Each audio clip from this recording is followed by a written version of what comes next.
তারপরে ছেলে ওদিক থেকে চিৎকার করে আছে বাড়ির তার নামে একটি ছেলে এটা ধারালো অস্ত্র দিয়ে তাকে আঘাত করে। কমরেড মোখলেশ্বর তার ছেলেকে কে বা কারা চাকু মেরেছে। চোপড়ায় বাম নেতার ছেলে চাকুর আঘাতে গুরুতর জখম হওয়ার ঘটনায় তীব্র চাঞ্চল্য ছড়িয়ে পড়েছে। জানা গিয়েছে চোপড়া ব্লকের দলুয়া এলাকায় একটি বাড়িতে স্থানীয় প্রভাবশালী বাম নেতা মোখলেশ্বর রহমানের ছেলে রবিউল হাবিব গিয়েছিল। সেখান থেকে বাড়ি ফেরার পথে আক্তার আলী নামে এক ব্যক্তি চাকু দিয়ে হামলা করেছে বলে অভিযোগ। গুরুতর জখম অবস্থায় তাকে ইসলামপুর মহকুমা হাসপাতালে আনা হয়েছে। এই মুহূর্তে অপারেশন থিয়েটারে তার চিকিৎসা চলছে। যদিও বাম নেতার ছেলের অবস্থা আশঙ্কাজনক রয়েছে বলে জানিয়েছেন বাম জেলা নেতৃত্ব। আহতের বাবা মোখলেশ্বর রহমান ঘটনায় কিছুই জানেন না বলে তিনি জানিয়েছেন। এদিকে বাম নেতৃত্বরা আশঙ্কা করছেন যে শাসক দল আশ্রিত দুষ্কৃতীরাই এই ঘটনা ঘটিয়েছে। পুরো ঘটনার তদন্ত শুরু করেছে পুলিশ। এখন রাত্রিবেলার ঘটনা, আমিও তো বাড়িতেই ছিলাম। বাড়িতে হঠাৎ আমি টিভি দেখছিলাম, তারপরে ছেলে ওদিক থেকে চিৎকার করে আছে বাড়ি পড়ে যায়। তারপরে ছেলের অবস্থা দেখে তো আমি গাড়ি নিয়ে চলে এসেছি ছেলেকে নিয়ে হসপিটালে। ডিটেলস আমি জেনে আপনাদের বলবো। মানে কি নিয়ে ঝামেলা, মানে কি বললাম তো যে ডিটেলস কি আছে সেটা গিয়ে আমি জেনে তারপরে বলবো। কোথায় লেগেছে? লেগেছে দেখলাম এখানে হাতে লেগেছে, এই যে পিছনে বাহুতে লেগেছে, মানে পুরো চোট লোকমুখে। না, আমি এখনো কারো কাছে জানতে চাইনি। আমি গ্রামে বলেছি আমি না আসা পর্যন্ত তোমরা কেউ এই বিষয় নিয়ে কোনো বলবে না। আমি গ্রামে ঢুকলে আমি সব ডিটেলস জেনে আপনাদের বলবো। প্রাথমিকভাবে কিছু জানতে না, আমি কোনো কিছু জানি কিছু মনে হয় না। আমার কোনো এখনো আমি যেহেতু জানি না তো আমি আপনাকে বলবো না। কি নাম? আমি ক্লিয়ার, আমার নাম মোখলেশ্বর রহমান। আপনার ছেলের নাম? রবিউল হাবিব। বয়স? বয়স 32। যে মেরেছে তার নাম? ওর নাম হচ্ছে আক্তার আলী। মানে রাজনৈতিক কোনো পরিচয় রয়েছে? না, এখন ওর কোনো পরিচয় না। রাজনীতি এখনও আমাদের সঙ্গে নেই। ও এখন কোথায় কোন দল করে সেটা ওর ব্যাপার। সেটা হচ্ছে আমাদেরই এখনকার area committee member Mokhleshwar Rahman, traditional লিডারও। তো ও তখন বাড়িতেই ছিল।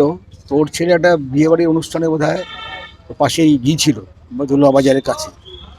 সেখানে তাকে আক্তার নামে একটি ছেলে হচ্ছে তাকে দিয়ে এটা ধারালো অস্ত্র দিয়ে তাকে আঘাত করে এবং গুরুতর অবস্থায় তাকে ইসলামপুর হাসপাতালে নিয়ে আসা হয় এবং এখন ওটিতে ছিল। এইমাত্র ওটি থেকে বের করলো। এখন ডাক্তারবাবুর সাথে কথা বলে তাকে এখানে রেফার করছে কি না করছে না সেটা আমরা জেনে নেব। বলছি রাজনৈতিক কোনো বিষয় রয়েছে ব্যাপারে? যে চোপড়ার যে কোনো ঘটনার পেছনে তো রাজনীতি থাকেই, এবং এখানে আর রাজনীতি থাকবে না এটা এখনই বলে দেওয়া যাচ্ছে না। তবু আমি হ্যাঁ, সে তো রাজনৈতিক স্তরে আমাদের সঙ্গে সেইভাবে সে নেই।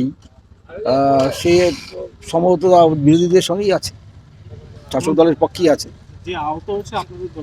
সে আমার পার্টি কমিটির এরিয়া কমিটি মেম্বারের ছেলে, আমাদের ঘনিষ্ঠ।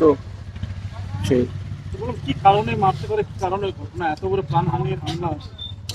এখন ঘটনার বিষয়টা আমি আমাদের যে এরিয়া মেম্বার আছেন মোখলেশ্বর, ওই ছেলেটির বাবা, ওর কাছে ওর কাছে শুনে নিতে হবে। এবং ও চট করে নিয়ে চলে এসছে এখানটাতে।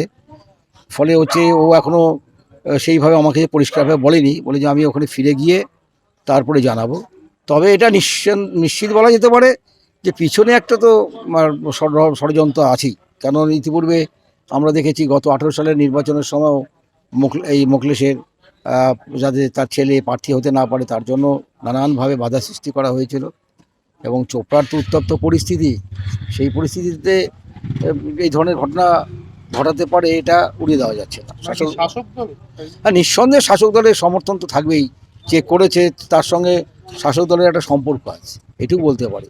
যে আমরা কিছুক্ষণ 15-20 মিনিট আগে একটা খবর পাই যে আমাদের কমরেড মোখলেশ্বর তার ছেলেকে কে বা কারা চাকু মেরেছে এবং ইসলামপুর হাসপাতালে নিয়ে আসছে। স্বাভাবিকভাবে আমরা খবর পেয়ে হসপিটালে দৌড়ে আসি।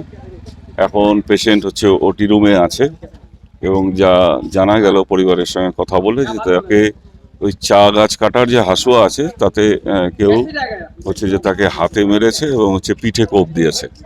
প্রাণে মারার জন্যই মেরেছিল, হাত দিয়ে বাঁচাতে গিয়ে হাতটা কেটেছে এবং হাতটা ভয়ঙ্করভাবেই হচ্ছে জখম হয়েছে। স্বাভাবিকভাবে ওটির থেকে বেরোলে পেশেন্টের কি অবস্থা বলা যাবে। কোথাকার ঘটনা এটা? এটা দলুয়া গ্রামে যে মসজিদটা আছে তার সামনে এটা হয়েছে। ও কোনো একটা বাড়িতে গেছিল, সেখানেই বসেছিল। কিছুক্ষণ আগেও তার বাবার সঙ্গে ফোনে কথা হয়েছে এবং বেরোতে গিয়ে এই ঘটনা ঘটেছে। পেছনে কি আছে না আছে সেটা আমরা জানবার চেষ্টা করছি। চোপড়া পুলিশকেও জানানো হয়েছে এবং হচ্ছে যে এই মুহূর্তে তার চিকিৎসা চলছে স্বাভাবিকভাবে বিস্তারিতভাবে পরে জানানো যাবে, তবে পেছনে অবশ্যই রাজনীতি থাকতে পারে। বলছি বিকাশ দা, বিষয়টা হচ্ছে যে আহত হয়েছে হুম। তার বয়স কি এবং নাম কি যদি একটু বলেন। এটা ওর তার বাবার নামটাই আমরা জানি যে সে মোকলেশ্বর রহমান, তার ছেলেটির নাম এখনো আমার জানা যায়নি। আপনি কি ছেলেটিকে দেখেছেন যখন নিয়ে হ্যাঁ আসেন? হ্যাঁ নিয়ে কি এসেছে। পরিস্থিতি যদি একটু বলেন? পরিস্থিতিটা ভালো নেই, আশঙ্কাজনকই অবস্থায় আছে। কারণ যে চাকুগুলো দিয়ে চা গাছ কাটা হয় সেটা দিয়ে মেরেছে এবং প্রাণে মেরে ফেলবার জন্যই মেরেছে। মানে সে হাত দিয়ে বাঁচাতে গিয়ে হাতটা পুরো জখম হয়েছে এবং পিঠেও হচ্ছে, দু জায়গায় হচ্ছে ভালো জখম আছে। না, যারা মেরেছে আপনি কি খবর পেয়েছেন? যারা মেরেছে তারা কি মানে সিপিএম বিরোধী অন্য কোনো দল? অবশ্যই অবশ্যই অবশ্যই অবশ্যই। কোন দল এটা কি জানতে পেরেছেন? সেইটা হয়তো শাসক দলের আশ্রিতই হচ্ছে তারা গুন্ডা। আচ্ছা, মানে তার হাতে কি খুব চোট লেগেছে? হাতে চোট লেগেছে। মানে ঝামেলাটা কি নিয়ে শুরু হয়েছিল কি সেইটা জানতে এখনো পেরেছেন? বোঝা যায়নি, যেহেতু পেশেন্ট এখনো আছে, সে কথা বলার পরিস্থিতিতে পরিবাররা নেই। হুম। আমরা অপেক্ষা করছি যে তার পরিবারের সঙ্গে কথা বলবো। এখনো এই পরিস্থিতিটা হয়নি, আপনারা ইতিমধ্যে খবর পেয়েছেন, তাই যতটুকু জানানোর আমরা জানালাম। ছেলেটি এখন কোথায় আছে? ছেলেটি ওটি রুমেই আছে, এখনো এখান থেকে বেরোয়নি। রেফার করবে কিনা সেটাও জানি না। মানে আপনি যেটা দেখেছেন পরিস্থিতি খারাপ? পরিস্থিতি আশঙ্কাজনক। কি নাম আপনার? আমার নাম বিকাশ দাস, আমি সিপিআইএম জেলা কমিটির সদস্য।